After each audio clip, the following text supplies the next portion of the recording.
বদরের ময়দানে এই পাশে কোরাইশ, এই পাশে মুসলমানেরা। বিশ্বনবী জালাময়ী ভাষণ দিলেন, তোমরা দেখতে পাচ্ছ এটা বদরের ময়দান না, এটা আল্লাহর জান্নাত, ওই জান্নাতের দিকে ছোট। বিশ্বনবীর কথা শোনা মাত্র সাইয়েদনা উমাইর ইবনুল হুমাম বললেন বাখ বাখ, মানে চমৎকার।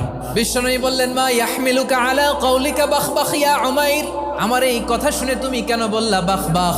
ইয়া রাসূলুল্লাহ, আপনার এই কথা শুনে আমি বড্ড খুশি হয়েছি, আর আমি প্রত্যাশা করছি আমি যদি ওই জান্নাতের মালিক হতে পারি তাহলে কতই না ভালো হতো। সুবহানাল্লাহ বলেন। বিশ্বনবী বললেন উমাইর আনতা মিন আহলিহা, তুমি ওই জান্নাতের অধিবাসী, তুমি জান্নাতি। উমাইর চিন্তা করলেন আমি জান্নাতি, নবীর মুখ দিয়ে যখন বেরোইছে ওই জান্নাতে তো আমার ঢুকতেই হবে, কিন্তু হাতে 3টা খেজুর খেয়ে যদি জিহাদের ময়দানে যাই তাহলে জান্নাতে যেতে তো দেরি হয়ে যাবে।